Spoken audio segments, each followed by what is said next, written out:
Ladies and gentlemen, it's me, James Swinney, kicking off a new week here at the New York Stock Exchange on the balcony.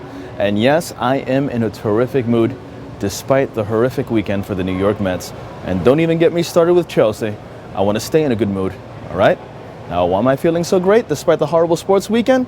Well, the weather outside is beautiful. A new week is here, and it's also about that time. It's nearly 4 o'clock. The markets, they're about to close behind me. You know what time it is. Grab yourself a drink. It's happy hour here in the Big Apple.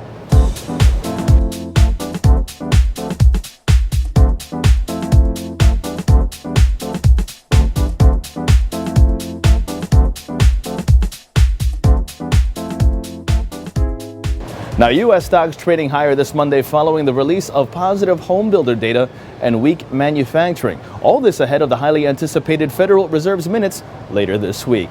And let's first begin with data, right? As the National Association of Home Builders, the NAHB, its index rising 1 point to 61. That's the highest level since November 2005.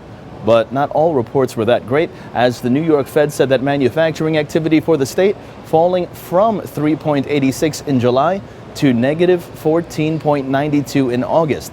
That's the lowest read in that figure since April 2009. In other words, multi-year highs and multi-year lows all on the same day. In addition, European equities, they're lower despite earlier gains as investors keep an eye for progress being made towards Greece's third bailout program, number 3. The Greek Parliament and Eurozone finance ministers approving a draft deal last Friday.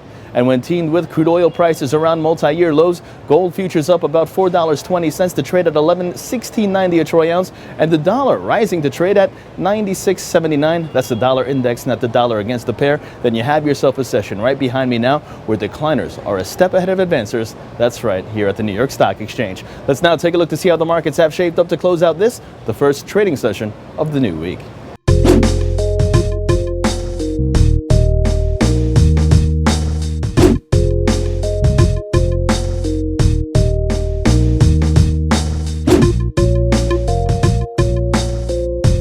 And in corporate news, Amazon CEO Jeff Bezos responding to Saturday's New York Times story about the company's workplace culture, saying the Amazon described in the newspaper story was not an accurate depiction of it.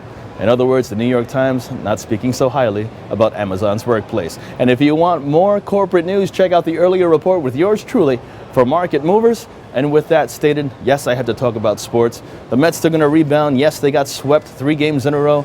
11th inning, 14th inning, and a blowout yesterday. I was there for Saturdays. I don't want to talk about it. But they're still in first place because the Nationals cannot come back. That's good news, right? And Chelsea, it's too early to count them out. The only thing that has been great about the last loss was that a lot of the fake plastic fans, they probably won't stick around that much longer. So come on, Chelsea. Let's go, Mets. And I'll see you guys all tomorrow morning. For ModernWallStreet.com, I'm James Swinney.